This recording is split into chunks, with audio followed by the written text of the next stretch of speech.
20 years ago, the United States goes into Afghanistan. Joe Biden has basically said we're leaving on September the 1st. Donald Trump said we were supposed to be leaving on May 1st, and that was the deal. And you have some situations where the Taliban were actually protecting Western installations under the auspices of that deal. Well, today is May 1st, International Workers' Day. It is also the day that the United States was supposed to be out of Afghanistan. Interestingly enough, from the standpoint of parallels, 1945, May 2nd, tomorrow, Hitler dead in the Chancellery. This was reported by the New York Times. Isn't that astonishing? Yesterday, 1975, helicopters leaving. Last American helicopter to leave. Yesterday, 1975. The reason why I bring up Vietnam is because for all of the time that the United States has been in Afghanistan, it has been a complete and abysmal failure. And it is expected that the moment that the United States leaves Afghanistan, the government is going to collapse. The Taliban is going to take it all. Think for the moment of all the resources. We spent trillions in Afghanistan, thousands of American lives, not to mention hundreds of thousands of Afghanistan lives. And after all of that blood, all of that treasure, the government is basically going to collapse. The amount of seed or crack or whatever, the cocaine, all of that stuff was worse.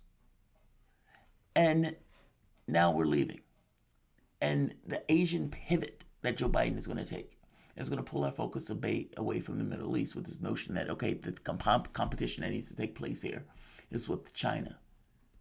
But think of all the blood and treasure that went into Afghanistan, and all of a sudden, bam, we're leaving. And just like that, we could have left a decade ago. Maybe we shouldn't have been there in the first place.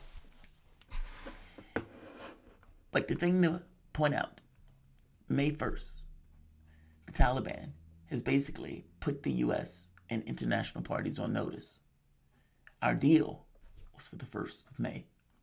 And while they're in this kind of holding pattern and it's unclear what is going to take place, the troops are being withdrawn. Now, this doesn't necessarily mean that the United States is leaving entirely and removing its all presence. You may have other mercenary groups. You may have mercenaries from other countries that are keeping an eye. You may have bases that are nearby that would allow those type of things may be part of the process. But the U.S. is fighting to try to get a deal before they leave in order to preserve the government. And of course, since you're leaving on September 1st, if we really do believe you're leaving on September the 1st, we're not going to make any deals with you. They're going to constrain our hand in what is going to be basically a rout. The attacks on the government forces have remained even though they have not or held off on attacking international U.S. forces. So the question becomes, what happens now?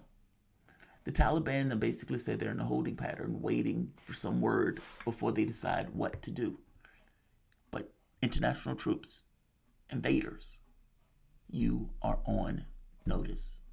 Keep an eye on Afghanistan. I mean, I couldn't figure out whether or not they were going to attack with the idea of, we need to give these guys an incentive to let them know that we're serious. We're going to attack. The problem with that is it could lead to a potential deepening of your opposition into the country under this idea that, okay, well, we're going to stay and defend our position because we're being attacked, that type of stuff. By the same token, you might not be able to use that very specific logic in your attacks on this, because under that logic, you can never act. You may have a situation where they just stop protecting some of the bases for Western-backed groups, which would basically allow some of the other terrorist groups to attack. So who knows? Either way, the West needs to be on notice. However, my interest is that we leave. And so I like seeing reports like this. U.S. and NATO formally withdraw. If you remember when Donald Trump said they wanted to withdraw, oh God, how can we do it? How can we do it? Biden comes out and says September 1st and says, okay. The key thing is NATO can't stay there without the U.S. the U.S. is the driving force in all of this. It's just a news bit, just an update.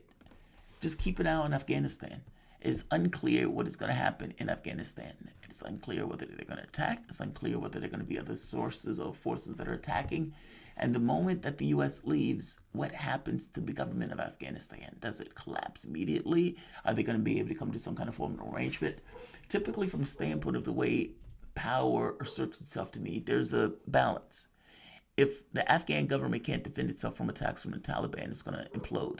If the Afghan government can defend itself from the Taliban, but it will take a huge cost to do so, there may be a balance that's reached if the cost is going to be on both sides.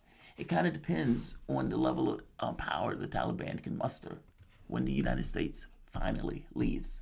At that point, the government is going to be left to its own devices. And the Taliban, whatever you think of it, is going to have to govern. Other questions arise of, okay, what about the U.S. and Syria? You have Idlib province, a terrorist running Idlib, basically saying that he could be a good partner to the United States. I suppose he figured that the United States was working with terrorists before, so what's the difference between him and some of the other terrorists? I don't know. The question becomes, what does Joe Biden do in some of these other theaters in the Middle East, especially if he's talking about an Asian pivot? Trump had attacked China. Obama had talked about the Asian pivot. Both of these guys are looking at this through slightly different ways in regards to what they're trying to do to deal with China. Obama was trying to use the Trans-Pacific Partnership. Well, that went up in smoke over the course of the Trump presidency.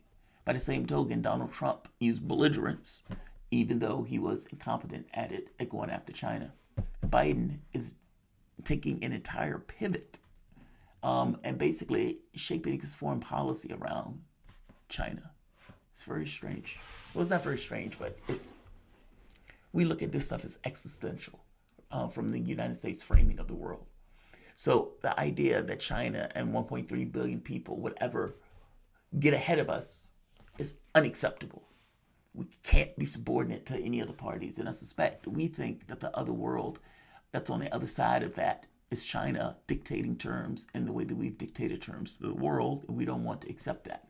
This is kind of the weird argument here that whites don't want to take the chance of blacks or other minorities treating whites in the way that they've treated the other minorities. And so you fight that much hard, and your terms are existential in regards to maintaining some level of control and dominance over a particular race or class or a particular group or demo or culture. In this very specific case, it feels that way with the China thing. Biden, look, that horse seems to be out the barn.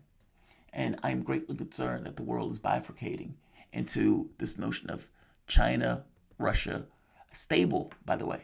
It's not like the Soviet Union where it was unstable. China and Russia, that would be a stable connection that is wedged together just from U.S. and Western behavior, especially when they extricate themselves from things like the dollar.